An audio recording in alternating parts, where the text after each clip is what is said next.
Sign the paper, Marcus. Once my ink hits this page, she's yours, and the border dispute is dead. Aaron's voice didn't tremble as he pushed the contract across the rain-slicked hood of the SUV. Lisa stood beside him, wrists bound with a thick nylon zip tie, the freezing rain plastering her dark hair to her hollowed cheeks. She looked at her older brother, searching for a single flicker of regret. There was none. She's just collateral, her other brother Caleb muttered, refusing to meet her deadened eyes. Marcus, the rival pack's ruthless enforcer, snatched the document, a cruel smile touching his scarred lips. The Alpha King will be pleased. What none of them knew, what even Marcus couldn't fathom, was that King David had been hunting for her face in his dreams for 20 years. The heavy, rhythmic drumming of the rain against the asphalt was the only sound Lisa allowed herself to focus on. If she listened to the rain, she wouldn't have to listen to the sound of Aaron's polished dress shoes shifting uneasily on the wet gravel. She wouldn't have to hear the soft, confirming ping of a wire transfer echoing from Caleb's pristine smartphone. They were selling her, not metaphorically, not through some archaic, ceremonial marriage pact hidden behind the veil of pact traditions. It was a cold, calculated transaction executed on the hood of a black Mercedes SUV at the desolate border dividing the Crescent Ridge territory from the Obsidian domain. "Transfer cleared," Caleb whispered, his voice barely cutting through the storm. He shoved the phone deep into his wool coat. He still wouldn't look at her. "Then we are done here," Marcus replied. The Obsidian enforcer towered over them, his broad shoulders practically blocking out the headlights of the waiting convoy. He gestured sharply with two thick fingers. Two men in dark tactical gear stepped forward, their movements entirely silent despite the heavy boots they wore. They flanked Lisa instantly. One gripped her left bicep, the other her right. The grip wasn't bruising, but it was absolute. An immovable force. Lisa didn't struggle. She had spent the last 48 hours exhausting every ounce of fight she possessed. She had screamed in the halls of her ancestral home. She had thrown her grandmother's porcelain vases at Aaron's head. She had begged Caleb, reminding him of the days she used to patch up his scraped knees when their parents were too busy running the pack to care. None of it had mattered. The Crescent Ridge pack was bankrupt, bleeding out from years of Aaron's catastrophic gambling debts and poor territorial management. The Obsidian pack was a titan, swallowing up smaller territories with corporate precision. Lisa was the only asset they had left that King David's people found remotely interesting. "Lisa," Aaron said, finally speaking directly to her as the guards began to turn her toward the idling vehicles. His voice carried a pathetic, practiced edge of sorrow. "It's for the pack. You know this is the only way we survive." She stopped. The guards halted with her, glancing to Marcus for direction. But Marcus merely tilted his head, watching the exchange with mild, predatory amusement. Lisa turned her head slowly. The rain ran down her jaw, dripping from her chin.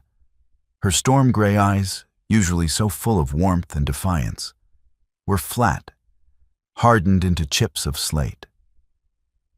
"Don't say it's for the pack, Aaron," she said, her voice a low, raspy whisper that somehow cut through the howling wind. "You sold me to cover your debts. When David slaughters me to make an example of you, I want you to remember that my blood bought your new suits."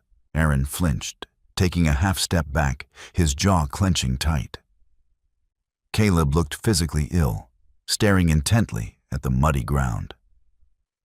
"Dramatic," Marcus scoffed, stepping into her line of sight, completely blocking her brothers from view. "The king doesn't waste time slaughtering pawns, little wolf. Get in the car." They guided her to the reinforced rear door of the lead SUV. as the heavy steel doors slammed shut behind her, plunging her into the dim, leather-scented interior. The sheer finality of it hit her chest like a physical blow. The locks engaged with a heavy, metallic thud. Outside, she could see Aaron and Caleb already climbing back into their own vehicle. They didn't linger. They didn't watch her drive away. The taillights of their car flared red in the rain before disappearing down the winding mountain road, leaving her entirely in the hands of the enemy. Lisa leaned her head back against the cold window, the nylon tie digging sharply into her wrists. She didn't cry. Tears were a luxury afforded to the safe and the loved. She was neither. She was property now, bound for the heart of the Obsidian City, destined to face a man rumored to be more monster than myth. King David, the usurper, the architect of 100 ruined packs. She closed her eyes, trying to regulate her breathing, bracing herself for the dungeon, the interrogations, or whatever cruel fate awaited a hostage of her standing. The engine roared to life, and the convoy surged forward into the blackness of the storm. 50 miles away, in the gleaming steel and glass spire that served as the nerve center for the Obsidian Pack, King David stood perfectly still. The penthouse office was massive, minimalist, and suffocatingly quiet. A wall of floor-to-ceiling windows offered a sweeping, panoramic view of the city he had built from the ground up. The rain was lashing against the reinforced glass, distorting the neon lights of the skyline below. David rubbed his temples with a thumb and forefinger, trying to ward off the dull, familiar ache blooming at the base of his skull. He was 32 years old, built like a heavyweight fighter, but dressed in a sharply tailored charcoal suit that commanded boardrooms just as easily as battlefields. Yet, beneath the polished exterior of the Alpha King, an exhausting restlessness gnawed at him. For as long as he could remember, since he was a child shivering in the foster system before his pack had found him, he had been haunted by a face. It was always the same. A woman with dark, unruly hair, a fierce, stubborn jaw, and eyes the color of a furious storm. In the dreams, she was always running. Sometimes she was laughing, a sound that made his chest ache with a profound, inexplicable grief. Most nights, she was just standing in the mist, out of reach, smelling faintly of crushed pine needles and sharp winter air. His beta, Elias, had spent a decade subtly scouring the continent's registries. They had cross-referenced photos, utilized facial recognition software, and tracked down hundreds of leads. Nothing. She was a phantom, a trick of an overstressed alpha mind, his pack elders had gently suggested. A manifestation of his desire for a mate he would never find. "Sir." David turned slowly. Elias stood in the doorway, his tablet glowing softly in the dim room. Marcus crossed the perimeter. "They have the girl." The Crescent Ridge cowards signed the papers and fled. David's lip curled in disgust. Pathetic. To sell their own blood to save their skins. He walked over to the heavy mahogany desk and poured 2 fingers of amber liquid into a crystal glass. Where's they taking her? The holding cells in sub-level 3? Elias hesitated. Marcus asked for confirmation on that. Given her status as the former Alpha's daughter, she is technically nobility, even if her brothers are scum. She's collateral, Elias. Treat her as such until we verify Aaron has surrendered the mining rights completely. David said coldly, taking a sip. He didn't care about the girl. He only cared about crippling Aaron's infrastructure so the Crescent Ridge Pack would finally fold, bringing stability to the northern border. Have them bring her to the loading bay. I'll inspect the merchandise myself to ensure they didn't hand us a decoy. Yes, Alpha. 10 minutes later, David stood in the cavernous, brightly lit underground loading bay of the tower. The air smelled of exhaust fumes and damp concrete. The 3 black SUVs rolled down the ramp, their tires hissing on the wet pavement, and came to a synchronized halt. Marcus stepped out of the lead vehicle, giving a brief, respectful nod to David. "No trouble, Alpha. The brothers couldn't run fast enough." David didn't reply. His eyes were fixed on the rear door. "Get her out." One of the guards opened the door. At first, there was only the sound of rain dripping from the vehicle's chassis. Then, a pair of worn leather boots stepped out onto the concrete. David's heart performed a strange, violent stutter in his chest. A sharp, distinct scent cut through the smell of exhaust and wet concrete. It hit him with the force of a physical blow. Crushed pine needles, sharp winter air. The girl stepped fully into the harsh fluorescent light. Her clothes were soaked, her dark hair plastered to her face. Her wrists were bound in front of her. She looked exhausted, bruised, and dangerously cornered. She lifted her chin, refusing to cower, and locked eyes with him. David stopped breathing. The glass he had been casually holding in his left hand suddenly felt incredibly heavy. Storm gray eyes, a fierce, stubborn jaw. It was her. The phantom, the ghost that had haunted 1,000 nights of his life. She was standing right in front of him, flesh and blood shivering in the cold, staring at him with a mixture of absolute hatred and grim defiance. The silence in the garage stretched until it felt like it might snap. Marcus and the guards shifted uncomfortably, unsure why the king had suddenly frozen, why the air around them had suddenly grown impossibly dense, crackling with an unseen, suffocating pressure. David's hands balled into fists at his sides. He couldn't speak. The shock was so profound it bordered on agony. His wolf, usually a disciplined, quiet force within him, was suddenly thrashing against his ribs, howling a single deafening word in his mind. Mine.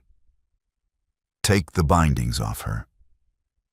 David's voice was dangerously quiet, lacking its usual booming authority. It sounded strained, almost hollowed out.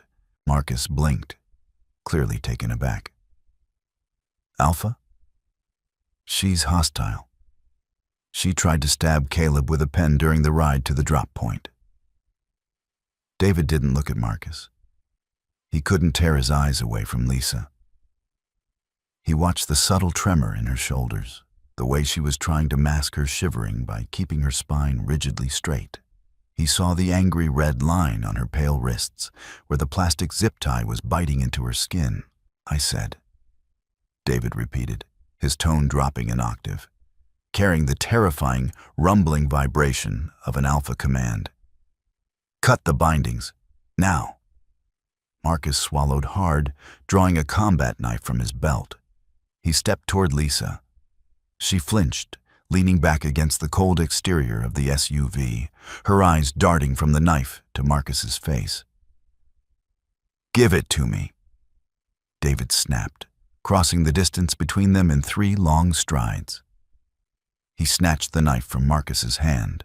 Lisa pressed herself harder against the car, her chest heaving. This was it. The stories were true. He was going to maim her here in the garage just to send a picture back to Aaron. She raised her bound hands instinctively, a pitiful defense against a man twice her size. David stopped abruptly, leaving 2 feet of space between them. He realized he was terrifying her. The urge to reach out, to pull her against his chest and warm her, was so violently strong it made his hands shake. He forced himself to remain completely still. Hold still, he murmured. The harshness was gone from his voice. Lisa frowned, thoroughly confused, but she froze as he reached out. He didn't grab her arms. With surgical precision, he slipped the blade beneath the tight nylon strap and snapped his wrist upward. The tie broke with a sharp crack, falling to the concrete floor. Lisa immediately pulled her hands back, rubbing her raw wrists, staring at him as if he had just sprouted a second head. Elias, David said, stepping back. putting the knife away. "Bring her to the penthouse. Use the private elevator." Elias, who had been watching the entire exchange with narrowed, calculating eyes, nodded slowly. "And the holding cell?" "Cancel it." David finally forced himself to look away from her, turning on his heel. "She stays on my floor." Lisa's voice cracked like a whip through the garage. "No." David stopped in his tracks. He slowly turned his head. She was rubbing her wrists, her posture tense, ready to bolt, even though there was nowhere to go. "I know how this works," Lisa said, her voice shaking but laced with venom. "I'm a hostage. Put me in a cell. I'm not playing your sick games in some penthouse." Marcus growled at the disrespect. Taking a step forward, David raised a single hand, stopping the enforcer instantly. He looked at Lisa, really looked at her. Beneath the bravado, he saw the sheer, unadulterated terror swimming in those gray eyes he knew so intimately. She thought he was going to assault her.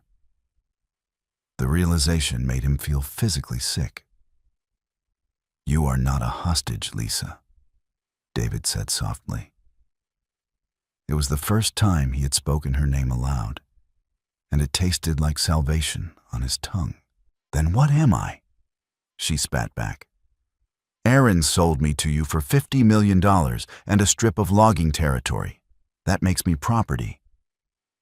Aaron is a fool who has no idea what he actually gave away," David replied, his eyes dark, intense, burning with a fierce, possessive heat that made Lisa's breath catch in her throat. "You are coming upstairs because you are freezing, and because if anyone in this garage looks at you the wrong way, I will be forced to kill them. Elias, show her the way." Before she could argue, before she could process the bizarre, protective intensity in his words, David turned and walked away, disappearing into the shadows of the garage. 20 minutes later, Lisa found herself standing in the center of an impossibly large, opulent bathroom attached to a guest suite on the top floor of the tower. The door wasn't locked. Elias had simply handed her a stack of fresh, incredibly soft clothes, pointed to the sprawling shower, and told her to take her time. She stood in front of the massive vanity mirror, staring at her own reflection. She was a mess of bruises and dirt. But what confused her more than her appearance was the lingering feeling on her wrists, where David had stood near her, where his hand had brushed the air over her skin as he cut the tie. Her skin was tingling. It felt warm. It felt safe. She gripped the edges of the marble sink, her knuckles turning white. It was a trick. It had to be. Alpha Kings did not show mercy to the sisters of their enemies. She had to stay sharp. She had to figure out what his game was before it destroyed her. The hot water had washed away the mud and the chill, but it couldn't wash away the profound sense of displacement.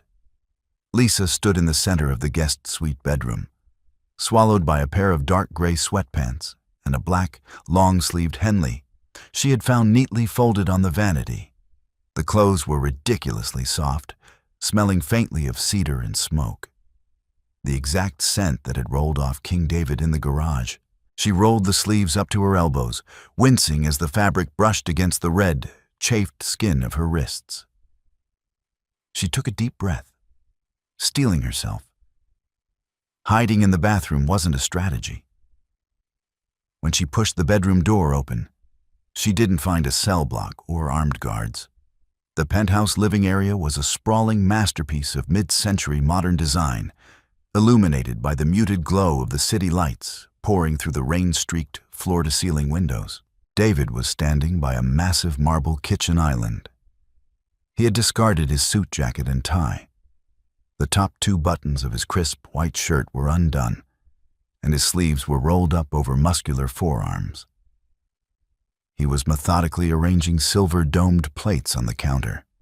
He didn't look up as she approached, but his broad shoulders tensed infinitesimally. "I didn't know what you prefer. So I had the kitchen send up a little of everything. Lisa stopped a dozen paces away, her bare feet silent on the hardwood floor. Is this part of the psychological torture? Feed the prisoner a last meal before throwing her in the dungeon? David finally turned. The amber glow of a nearby lamp caught the harsh, architectural lines of his face. His dark eyes locked onto hers, and once again, Lisa felt that strange, breathless stutter in her chest. The sheer intensity of his gaze was suffocating. "There is no dungeon, Lisa," he said, his voice a low, soothing rumble that vibrated right through the floorboards. "And you are not a prisoner." "You bought me for $50 million, she fired back, crossing her arms protectively over her chest. "That makes me a captive. Let's not pretend this is a hospitality visit." David's jaw tightened. He picked up a silver fork, speared a piece of perfectly seared steak from one of the plates, and ate it. He then took a sip of the water poured into a crystal glass beside it. "Not poisoned," he said simply, stepping back from the island and gesturing to the stool. "Eat. You're practically dead on your feet. We can argue about the semantics of your presence here after you've had a hot meal." Her stomach betrayed her with a loud, violent rumble. She hadn't eaten since Aaron first locked her in her room 2 days ago to prepare the contract, maintaining eye contact. Lisa slowly walked to the island and sat down on the edge of the leather stool, ready to bolt. She picked up a clean fork and took a bite of the steak. The rich, savory flavor exploded on her tongue, and she had to suppress a groan of relief. She ate mechanically at first, then ravenously, abandoning all pretense of manners. David stood on the opposite side of the island, leaning against the counter, simply watching her. He didn't speak. He didn't move. He just watched her with an expression she couldn't decipher. It wasn't the predatory hunger she was used to seeing from rival alphas. It looked more like reverence, like he was studying a priceless artifact he had thought lost to the world. "Stop looking at me like that," she muttered, dropping her fork onto the empty plate. "Like what? Like you're trying to figure out how to dissect me?" A ghost of a smile touched the corner of David's mouth, a surprisingly soft expression that transformed his harsh features. "I'm not going to dissect you. I'm just making sure you're actually real." Lisa frowned, thoroughly thrown off balance. "What is that supposed to mean?" "It means," David sighed, running a hand through his dark hair, "that your brothers are fools. The guest suite is yours. The door locks from the inside. You have full access to this floor. Do not try to access the elevators without Elias. The security system will assume you are an intruder and lock the building down. Sleep, Lisa. You're safe here." He turned and began to walk away, dissolving into the shadows of the expansive living room. "Why?" she called out, her voice echoing in the quiet penthouse. "Why are you doing this? I'm the enemy." David paused, glancing back over his shoulder. The city lights cast half his face in deep shadow. "You were the enemy yesterday. Today, you are under my roof, and I protect what is mine." Lisa woke with a gasp, her hands instinctively grabbing the thick down comforter, expecting to find the cold nylon of the zip ties digging into her wrists. Instead, she found soft linen and morning sunlight filtering through the motorized blinds. She had slept for 12 uninterrupted hours. Panic flared briefly in her chest. She shouldn't have dropped her guard. But as she sat up, the lingering scent of cedar and smoke in the room acted like a physical sedative, calming her racing heart. It was infuriating how safe her wolf felt in the heart of enemy territory. She dressed in a fresh pair of jeans and a gray sweater she found in the walk-in closet, which had inexplicably been stocked with clothes in her exact size. Stepping out of the bedroom, she found the penthouse bathed in daylight. The storm had passed, leaving the city skyline crisp and glittering below. The living room was empty, but a low murmur of voices drew her toward a set of heavy, sliding oak doors at the end of the hall. They were cracked open just an inch. No, cannot simply let them walk away with the liquid capital, Alpha. Elias's sharp, clinical voice drifted through the gap. Aaron transferred the $50 million into a series of offshore holding companies less than an hour after the drop. He is already defaulting on the severance pay for the lower-tier PAC members of Crescent Ridge. Lisa froze, her hand hovering over the doorframe. Her breath hitched. Aaron was stealing the money. He wasn't using it to stabilize the PAC or pay their people. He was funneling it away to save himself. A bitter, acidic wave of betrayal washed over her. "I know," David's voice replied, sounding exhausted but authoritative. "Freeze the shell accounts through our banking contacts. I want every cent locked down by noon." "And the PAC members he abandoned?" Elias asked. "Winter is coming. Without that capital, the Crescent Ridge border towns will starve." There was a long silence. Lisa pressed her forehead against the cool wood of the doorframe, her eyes burning. Her brothers had sold her, and now they were leaving their own people to freeze. "Dispatch a relief convoy," David finally ordered. "Use the discretionary fund. Blankets, food, medical supplies. Send them under the Obsidian banner. Let the Crescent Ridge people know their Alpha abandoned them, but I will not let them freeze." "Sir," Elias cautioned, his tone carefully neutral. "Providing aid to an enemy territory. The Council will view this as soft. They will ask why you are spending our resources to fix Aaron's mess, especially when you already have the sister as leverage." "She is not leverage," David snarled, the sudden, violent force of his alpha aura bleeding through the crack in the door, making Lisa's knees weak. "And I don't give a damn what the Council thinks. A weak leader starves his people to feed his pride. I spent the first 8 years of my life freezing in alleyways because a weak alpha abandoned my birth pack. I will not watch it happen to another territory on my border. Do it, Elias." "Yes, Alpha." Lisa stumbled back from the door, her heart hammering against her ribs. She retreated to the kitchen, leaning heavily against the marble island, her mind spinning. King David, the ruthless conqueror, was secretly sending aid to the people her own brothers had left to die. And he had defended her to his closest confidant. She is not leverage. Footsteps approached. David walked into the kitchen, freezing when he saw her. He was dressed in a tailored black suit, looking every inch the terrifying monarch he was supposed to be. But his dark eyes instantly softened as they landed on her. "You're awake," he said softly, stopping at a respectful distance. Lisa stared at him, seeing past the tailored suit and the imposing height, seeing the ghost of the freezing, abandoned boy he had just spoken about. "You're sending food to my pack." David's expression shuddered, a wall of cool composure slamming down. He shot a glare toward the hallway. "You were listening." "You didn't lock the door," she countered, her voice trembling slightly. "Why are you helping them, David? They hate you. I'm supposed to hate you." David took a slow step forward. He reached out, hesitating for a fraction of a second, before his knuckles gently brushed against her jawline.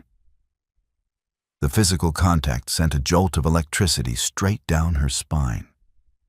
Her wolf purred, a sound she desperately tried to suppress.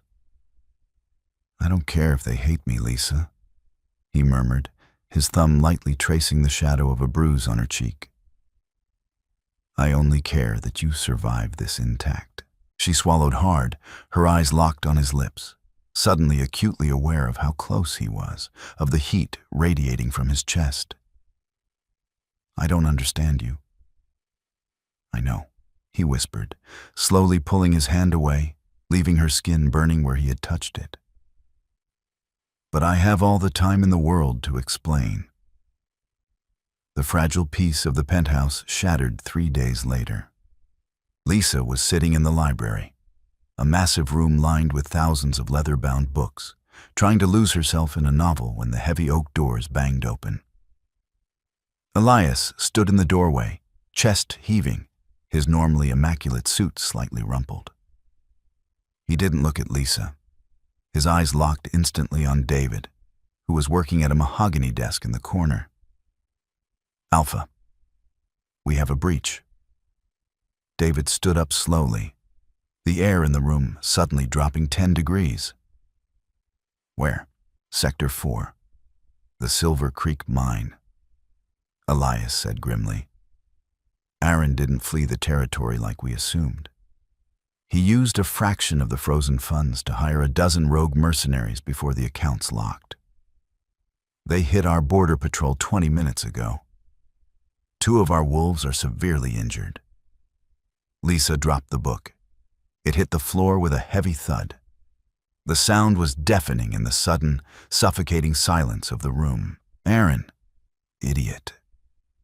He was trying to take back the very asset he had traded her for, likely assuming David wouldn't retaliate for fear of damaging his hostage. He was gambling with her life. Again.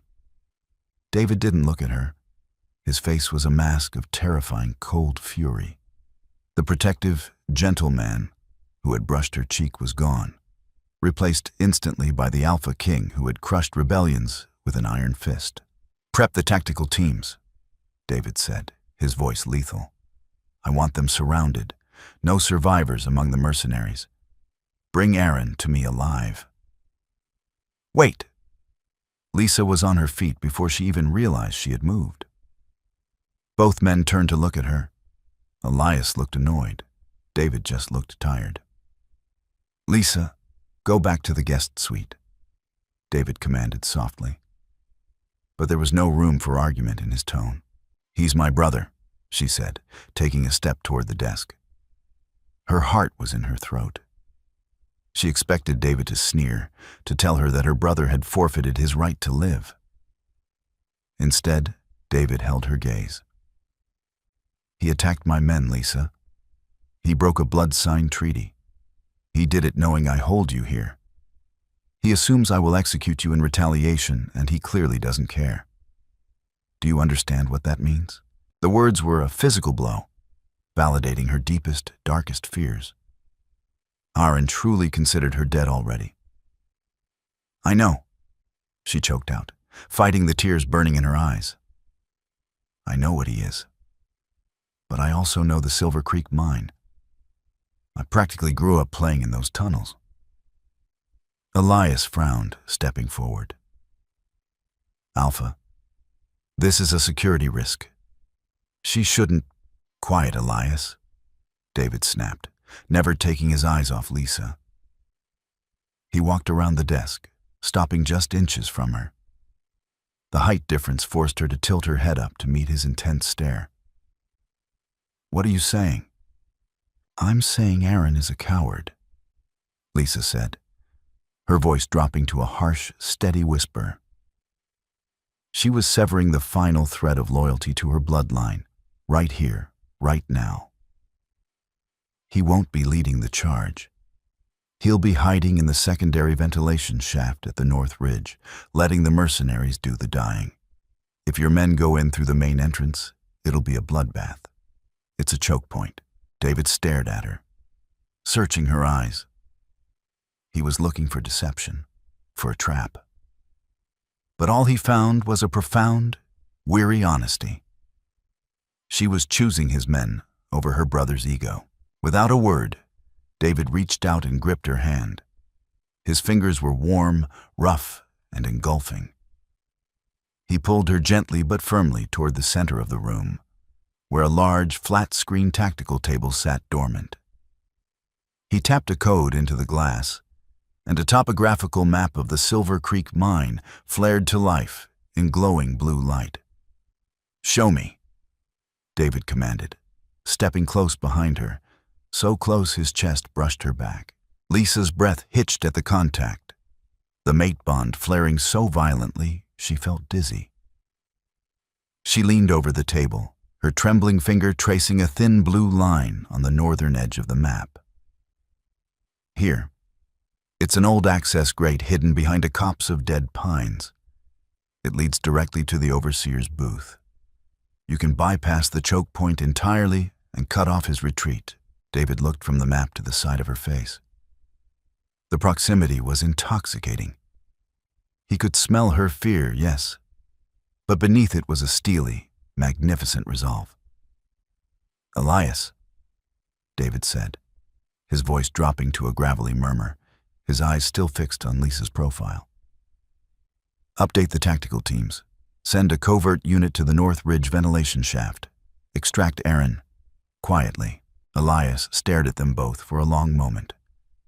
Realization slowly dawning in his eyes as he observed the physical tension, the sheer, undeniable gravity pulling his alpha toward the Crescent Ridge girl.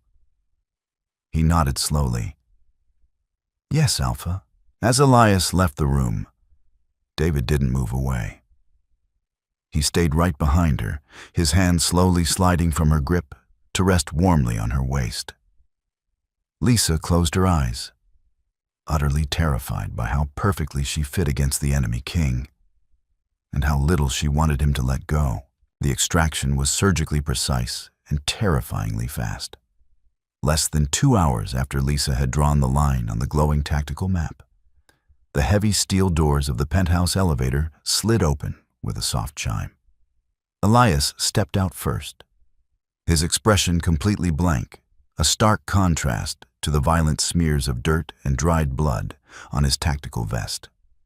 Behind him, flanked by 2 towering obsidian guards, was Aaron. He was not the polished, arrogant alpha who had stood in the rain 3 days prior. His expensive Italian coat was torn at the shoulder, his face was bruised purple along the cheekbone, and his hands were bound behind his back with heavy, reinforced steel cuffs. He looked small. Stripped of his enforcers and his unearned bravado, he looked exactly like what he was. A cornered, desperate coward. David stood near the center of the living room, his hands clasped casually behind his back. Lisa stood a few feet diagonally behind him, her heart hammering a frantic rhythm against her ribs. She had thought seeing Aaron brought low would spark a sense of vindictive joy in her chest. Instead, there was only a hollow, heavy sadness. "The mercenaries have been neutralized," Elias reported, his voice devoid of inflection. "Caleb was found hiding in the secondary getaway vehicle 2 miles down the ridge. He is currently in holding cell 4. Aaron was exactly where she said he would be, cowering in the ventilation shaft." Aaron's head snapped up at that, his eyes zeroing in on Lisa. The sheer, venomous hatred in his gaze was so potent it almost felt like a physical blow.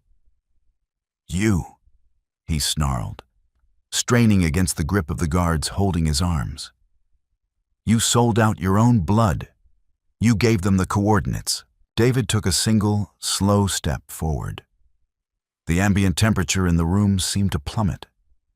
The immense, crushing pressure of his alpha aura flooded the space, forcing the 2 guards to involuntarily lower their eyes. Aaron's knees buckled slightly, his wolf instinctively submitting to the apex predator in the room. "Watch your tone when you speak to her in my home," David said. His voice wasn't a yell. It was a deadly, vibrating rumble that shook the crystal glasses on the bar cart. "You broke a blood-sworn treaty, Aaron. You attacked my men on my land. By all laws of our kind, I should mount your head on the border gates."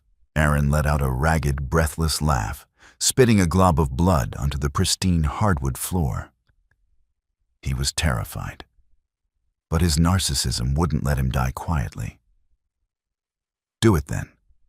Kill me. But don't act like you're taking the moral high ground, David. You bought my sister like a piece of meat to humiliate my pack. I bought your sister to keep you from selling her to someone worse when you inevitably bankrupted yourself again." David replied coldly. "But you're right. I did intend to use her to leverage the final surrender of Crescent Ridge. That was before I knew the truth. Aaron froze. The manic energy drained from his face, replaced by a sudden, stark pallor. What truth? Lisa stepped out from behind David's shadow.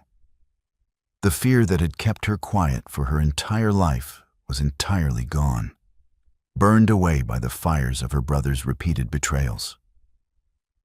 Why did you do it, Aaron? The gambling debts were bad, but $50 million. You sold me for an empire's ransom. You could have surrendered the mining rights and kept me. Why did I have to be part of the transaction? Aaron looked away, his jaw working furiously. You were collateral. You're lying, David interjected quietly. My financial analysts tore through the Crescent Ridge accounts this morning. Your father's estate was locked under a secondary trust. A trust that only unlocks upon the ascension of the true, named Alpha heir. David tilted his head, his dark eyes boring into Aaron's soul. You needed the $50 million to cover your debts because you couldn't access the family vault. Because you aren't the Alpha. Lisa felt the breath leave her lungs in a sharp rush. She stared at David, then back at her brother. What is he talking about?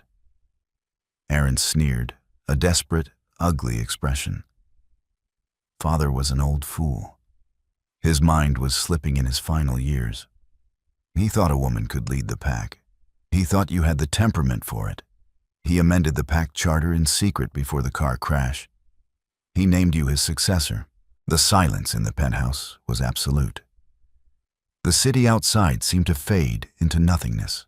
You hid the charter, Lisa whispered, the fragments of her life suddenly aligning into a horrifying, crystal-clear picture. The way Aaron had kept her isolated. The way he had refused to let her attend council meetings. The way he and Caleb had constantly demeaned her instincts. You didn't sell me to save the pack. You sold me to the most ruthless Alpha on the continent, hoping he would kill me so you would be the last living bloodline heir. You are soft, Aaron shouted, struggling violently against the guards. You would have turned Crescent Ridge into a charity. I did what I had to do to maintain our strength. Get him out of my sight, David commanded, disgusted. Put him in solitary. We will deal with him at dawn. As the guards dragged a screaming Aaron toward the elevator, Lisa stumbled backward until her spine hit the cool glass of the window. Her entire life, her grief over her parents, her loyalty to her pack, it had all been a meticulously crafted lie to keep a stolen crown upon a coward's head. The penthouse was suffocatingly quiet after the elevator doors closed.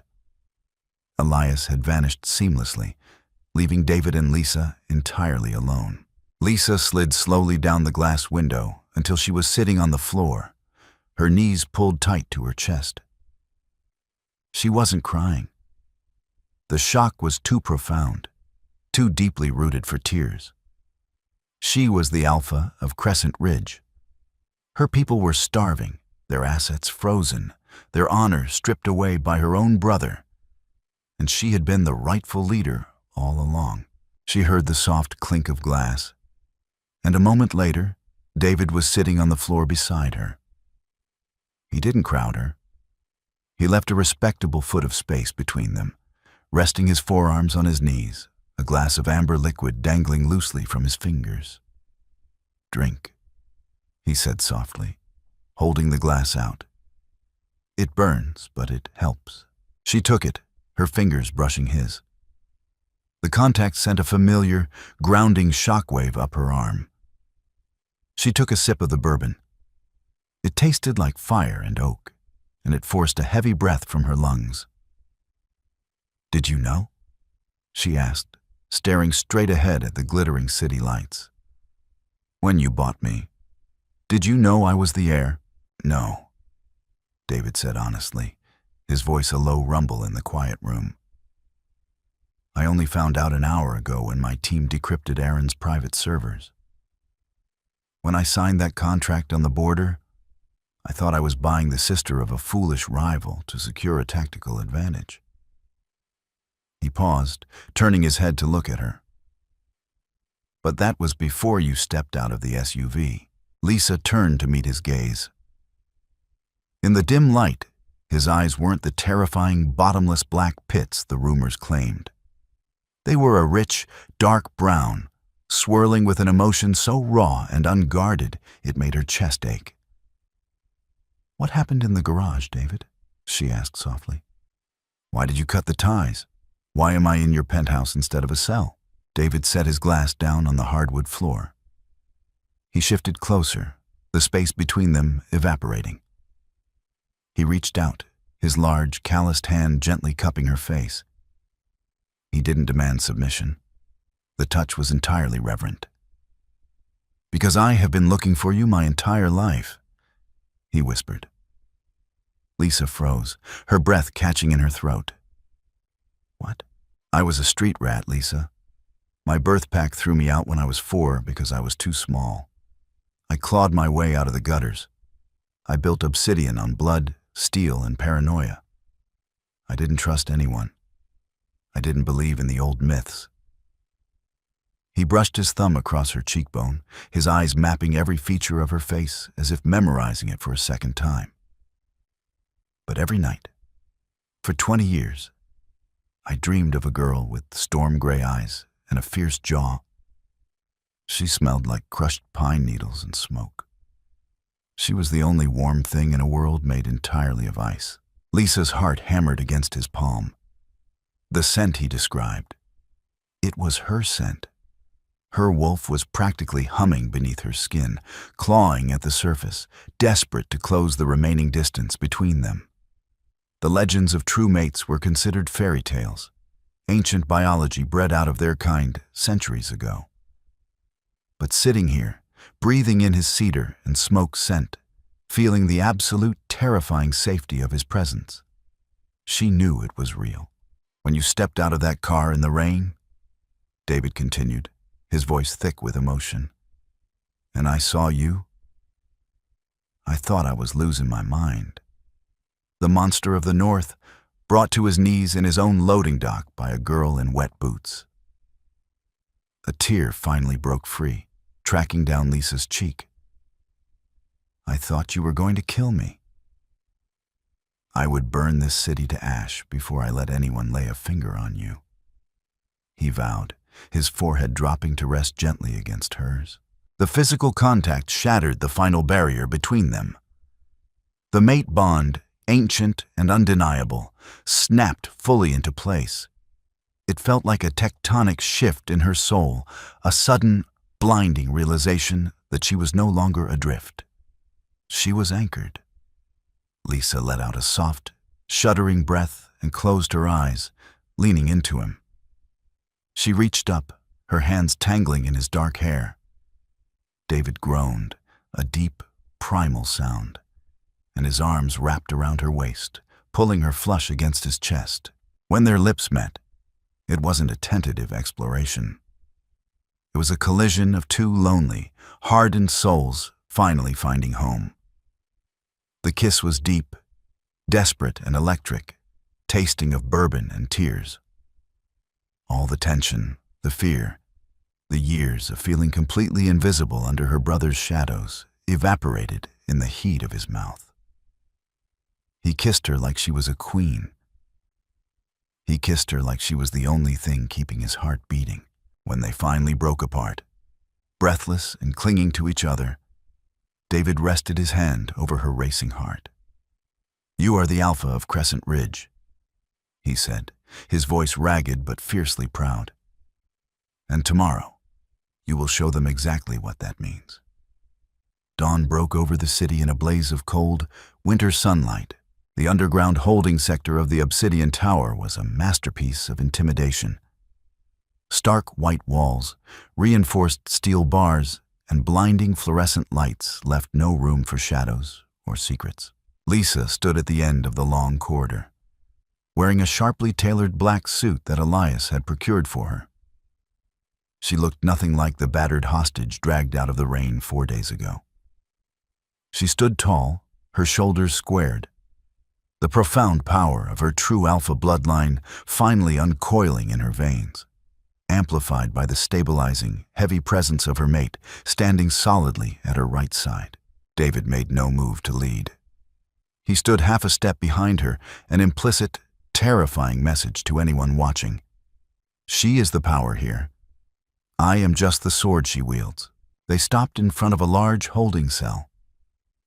Aaron and Caleb were both inside, sitting on opposite ends of a steel bench. They looked up as she approached. Caleb immediately dropped his gaze to the floor, shivering. Aaron stood up, trying to muster some semblance of his former authority. But he faltered under the crushing weight of the combined alpha auras pressing against the glass. "What is this?" Aaron demanded, his voice cracking. "A mock trial?" "There is no trial, Aaron," Lisa said quietly. Her voice was perfectly calm, devoid of the anger that had consumed her the night before. She didn't feel hatred anymore. She just felt pity. "A trial is for disputes. There is no dispute here. You hid my father's will, you stole the pack's funds, and you sold your alpha to a rival territory." Aaron sneered. "I am the alpha. I hold the title. Not anymore." Lisa pressed her hand against the reinforced glass. She let her wolf rise to the surface, her gray eyes flashing with a sudden, brilliant gold luminescence. The sheer, overwhelming dominance of a true-born pack leader flooded the corridor. Inside the cell, Caleb whimpered and slid off the bench, instinctively dropping to his knees, his forehead pressing against the cold floor in total submission. Aaron choked, gripping the bars, his knees buckling as his own wolf was violently forced to recognize its rightful master. "By the blood of our ancestors and the charter of Crescent Ridge," Lisa proclaimed, her voice echoing off the concrete walls with absolute authority. "I, Lisa, true heir of the Ridge, strip you of your rank. I strip you of your titles. I strip you of your right to run with the pack." Aaron was hyperventilating now, staring at her in sheer terror. She wasn't just taking his title. She was formally severing his connection to the pack's spiritual network. It was the highest form of punishment, short of execution. "You can't do this," he gasped. "The border, the Obsidian Pack will slaughter us without a strong leader." "The Obsidian Pack," David finally spoke, his deep voice slicing through the air, "stands entirely behind its queen." He reached out and took Lisa's hand, intertwining their fingers in front of the glass. Aaron stared at their joined hands, the horrifying realization dawning on him. He hadn't sold his sister to a monster. He had delivered his sister directly to her mate, effectively uniting the two most powerful packs in the region against him. "Caleb," Lisa said, turning her attention to her younger brother on the floor. "You were weak. You followed Aaron because it was easy. You will return to Crescent Ridge. You will spend the next 10 years working in the border town soup kitchens and rebuilding the clinics you let fall into ruin. If you step out of line, King David will personally see to your punishment." Caleb nodded frantically against the floor. "Yes. Yes, Alpha. Thank you." "As for you," Lisa looked back at Aaron. Her expression was like carved marble. "You are exiled. You have no pack, no name, and no protection. You will be dropped at the Eastern Neutral Zone. If you ever set foot in Crescent Ridge or Obsidian territory again, you will be hunted down as a rogue." She didn't wait for his response. She turned on her heel and walked away. David fell into step beside her. The heavy steel doors of the holding sector hissed shut behind them, sealing Aaron's fate and ending a decade of lies. Later that evening, Lisa stood on the balcony of the penthouse. The winter air was sharp and biting, but she didn't feel the cold. The heavy coat draped over her shoulders smelled of cedar and smoke. David stepped out onto the balcony, wrapping his arms around her waist from behind. pulling her back against his chest. He rested his chin on the top of her head as they looked out over the sprawling, glittering metropolis of the Obsidian Pack, and the dark, forested mountains of Crescent Ridge looming in the distance. Elias dispatched the relief convoys an hour ago, David murmured into her hair. And Caleb is on his way to the border towns under guard. It's done. It's just beginning, Lisa corrected softly, resting her hands over his. She wasn't a hostage anymore. She wasn't a pawn, and she wasn't hiding. She was a queen, standing beside her king, ready to heal the fractured lands her brother had broken. Then we begin together, David promised, turning her in his arms and kissing her deeply beneath the winter stars, the phantom in his dreams finally. Perfectly real. The story of Lisa and King David ends here, with the usurper exiled and two powerful packs united through a bond of destiny and resilience. If you enjoyed this cinematic tale of betrayal, undeniable mate bonds, and a woman claiming her rightful crown against all odds, please take a moment to like, share, and subscribe to our channel.